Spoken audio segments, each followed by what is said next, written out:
to say that please do not accept any more calls from this gentleman because he's been like constantly calling, texting the hospital phone, texting the house supervisor phone. He's been calling the hospitalist and basically cussing at them. He has been arguing with them regarding why they accepted a patient to the hospital knowing that they never had any inpatient beds, and then now the patient is in the emergency room with us telling the relatives that the patient needs to be transferred to another facility because there was no beds.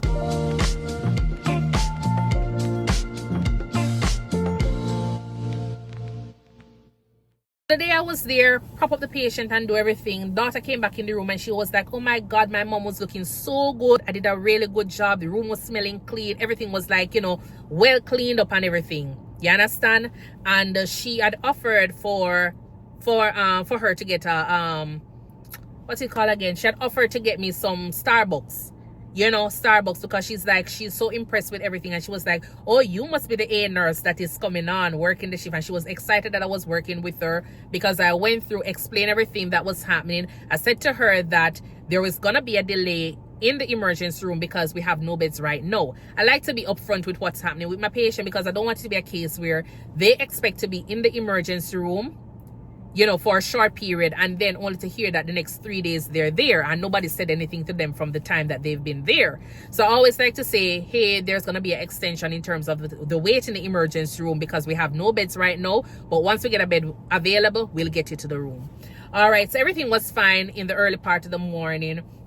And so I was there. It turned out that, as I go throughout the day, I like to update my patients, especially if they're waiting for too long. I like to update them, call the house supervisor, find out what the status on the beds are, because at that time, they was wearing a scrub. So I figure more or less she's in the health field. I never really asked any question about that because my thing is that I'm not going to treat anybody any different. If you come in and you're a doctor, I'm going to treat you the same way I would treat a regular person who I pull from off the street because they're homeless. My care doesn't deviate from what the expectation is or what is it that I want to give in terms of my patient. So I always try to find out from the house supervisor if there is any bed available so that way I can keep the relatives informed, because nothing is more painful than having persons in your emergency room or in your department, just hanging around not knowing what is happening. So I always try to keep an update as to what's going on. So I let them know that this is the situation. It turned out that she was like, the daughter came out to the nurse's station and she was like, I thought she was going to go to like an ICU bed because that's what she was told. She was going to be transferred to the ICU bed. I said, well, I'm not so sure what is happening. I know definitely what was happening, but I wasn't going to say that, they change the diagnosis and they do this and they do that. I was just kind of playing dumb and be like, oh, I'm sorry about that, but I don't know what the situation is, but we have no beds right now. So we're just hanging out here until. Even though deep down I know that, they mess up from the get-go. But I'm not going to say to somebody that this is the situation.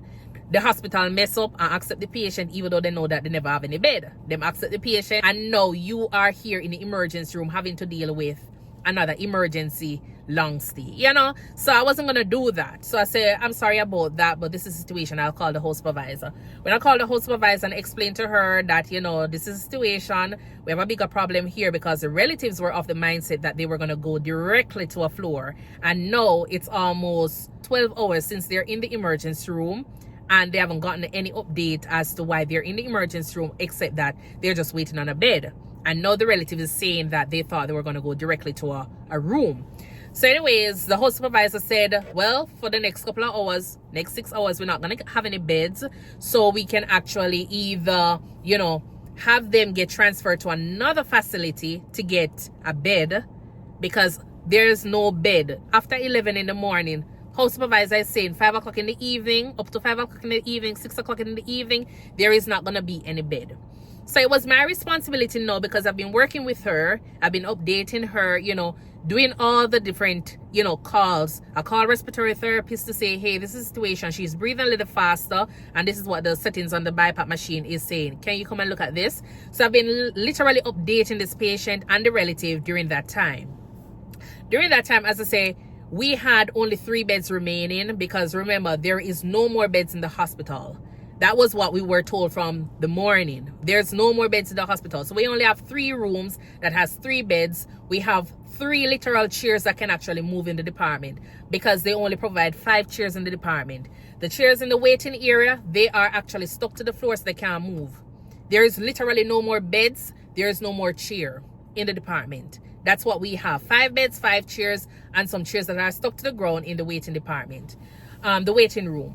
So I had updated her on the status of that. At the time, I explained to her that, you know, this is what the house supervisor had said, that we have no beds right now, and so, you know, she can either wait until after 5 in the evening. This was like after 11 o'clock in the morning now. She can actually wait until after 5 in the evening, 6 o'clock, to see if there's going to be any bed. But there is no beds available up to that time. Saying, my husband is going to be so upset about this. He's going to be so upset about this.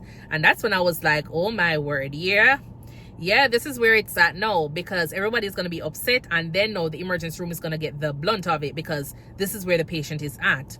So I explained to her and tell her the situation after I spoke with the house supervisor, who had said, you can go ahead and explain to her how is it that she ended up in the emergency room.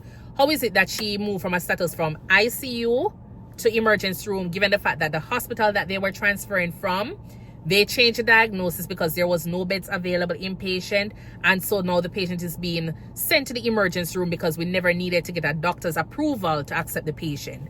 And so I explained to her all of that, and she was like, but that doesn't make any sense. Other hospitals, whenever you have no beds in ICU on the regular floor, you don't accept patients. You transfer the patient to another facility. So why the patient end up in the emergency room?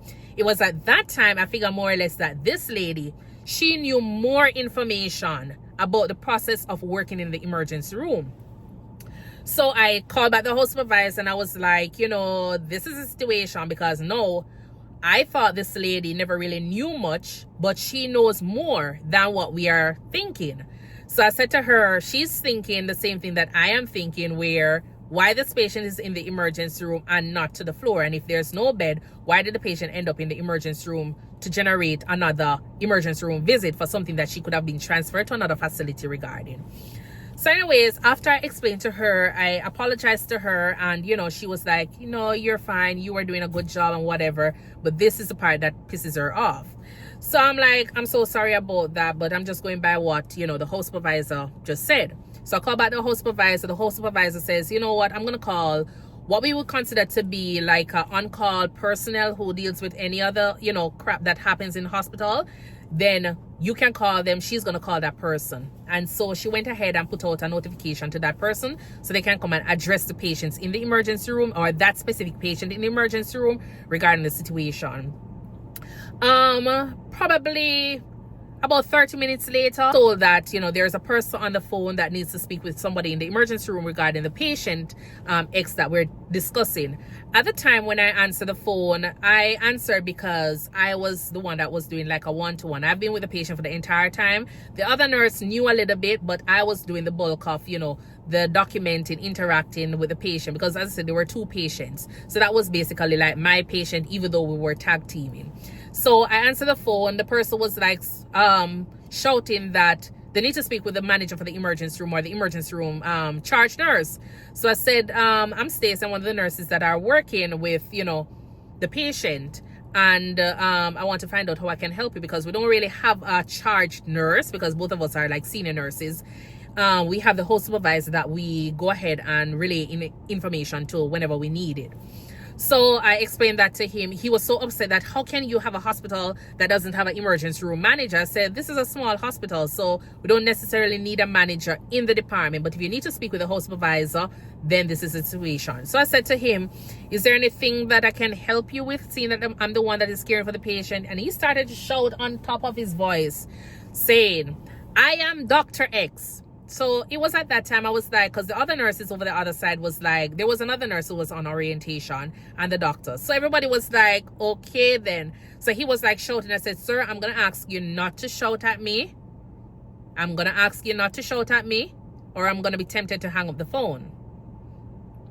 So he continued shouting, and he was like there. So I just put him on speaker so the other nurses and the doctor can actually hear what is happening.